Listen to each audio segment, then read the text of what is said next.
Hello guys, it's Crazy Simon here, and today I want to have a look at the Star of David. As we know, powerful people like to hide hidden messages in plain sight, and the Star of David, or the Star of David so-called, is none different. Now, this is obviously a six-pointed star. 1, 2, 3, 4, 5, and 6.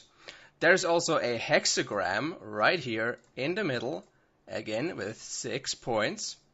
And there are 6 triangles here as well. Now, I don't know about you, but to me this is a very, very, very obvious symbol. And what it basically symbolizes is, well, 6, 6, and 6. There are 6 triangles, there are 6 points, and there is a hexagram. So 6, 6, 6. Now, I don't understand how mostly Christians, that read the Bible and read, Revelations from time to time, where it clearly says that the number of the beast is 666 or 666, how people that know about that would worship this star, have it in their churches, in their homes, on their clothes, and would not only pray for a nation that has such a star as their national flag, as their main symbol, and on top of that, this star is never mentioned in the Bible anywhere whatsoever. This is a completely heathen symbol, and Christians today are almost worshipping this star and the nation that uses it so much. And I simply do not understand why. And the symbology in this star goes even deeper. If you know a little bit of trigonometry, you will be able to follow me in this one. If you go into one of these triangles, because we know that in a triangle you always have 180 degrees total. Since all the sides are equally long, you have 60 degrees, 60 degrees, and 60 degrees. And that's 6 times, because there are 6 of these triangles. So basically you have 666, and then you have 60, 60, 60, 6 times. Now, I don't know how much more clear a symbol could be. Ever. I mean, this is the most clear symbol that exists out there, in my opinion. If you had to take any any kind of geometrical form or construct to symbolize the number 666, this would be the form, the shape, the construct that you would be using, because it perfectly symbolizes the number 666. And this is interesting to some people, and to some people this will almost sound offensive. What I'm doing here is just simply counting, okay? All I'm doing is counting. There are 6 points. You can count them for yourself. 1, 2, 3, 4, 5, 6. There is a hexagram in the middle with 6 sides, 6 points. That's how hexagrams work. I didn't do that. I didn't come up with hexagrams. That's just how they work. And there are 6 triangles.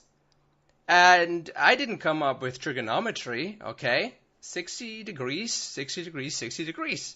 That's just what you get if all sides of a triangle are the same length. That's just how it works, okay? I'm not actually able to describe this in English because I learned trigonometry in German.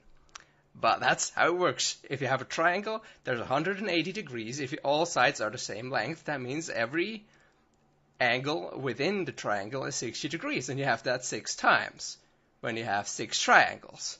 Now, I don't understand how Christians today are using these satanic symbols in their churches, in their homes. I don't understand the slightest. Now, if you are one of these people, if you are one of these Christians that has the symbol in their home, I would suggest to get rid of it, because you don't want to open doors that you don't want open in your life and in your home. And maybe you also want to read, for example, Romans 2:28, where the Bible clearly states that those that are Jews outwardly are not Jews. He is not a Jew that is one outwardly. Neither is that circumcision which is of the flesh, okay? Because the way people are getting you to get this satanic symbol into your home and into your life is by telling you that Jews are still God's people, which is not true. Read Paul's letters, read Romans and Ephesians, and read where Paul tells us that Jesus has redeemed us from the curse of the law, having been made a curse for us, okay? And that God sent forth his Son, made of a woman, made under the law, to redeem them that were under the law, so that they may receive the adoption of sons. Okay, if you haven't read these passages in the Bible, then you must read them. And Romans 2:28 to 29, where it clearly says that he who is a Jew outwardly is not a Jew. Okay? Read the Bible and count the stuff when you're putting symbols into your home, because the mighty and powerful of this world, they love symbols. They love them because they understand the symbols, because that's their language. That's how they know each other, by the symbols and by how they act. They love to hide things in plain sight. They use symbols and they use handshakes and other hidden little things that everybody can see, but only the hidden few know about it. That's how they work, and they love it. They love to do it on TV. They love to have it in plain sight where millions of people see it, but only they understand. And this symbol is a prime example, and you need to get this out of your life if you're a Bible-believing Christian.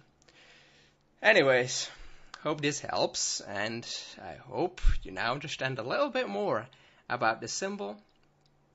Now, am I saying that Jews are evil? No, I'm not saying that Jews are evil. Am I saying that Jews are saved? No, definitely not. They're not saved. Okay, they are not saved. Am I saying you should be against Israel? No, not necessarily. I mean, if there's a Jewish state there, that's okay. I mean, there are many other unsaved religions and nations that have states. Why wouldn't they have a state there? But we shouldn't in any way help these people actively, especially if they are using symbols that blaspheme the God that we believe in, and if they reject Jesus Christ. And the Bible clearly says that there is no other name given under heaven among men by which we must be saved.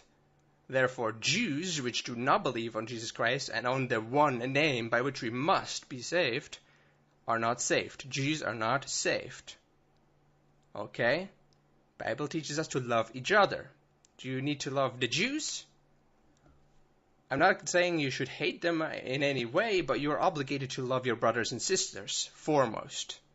And if you want to have any symbol in your life or on your clothes or anywhere, if you want to have any symbol that you want to support, then let it be a symbol of your brethren in Christ and not of Satan. Thanks you guys for watching. See you guys soon.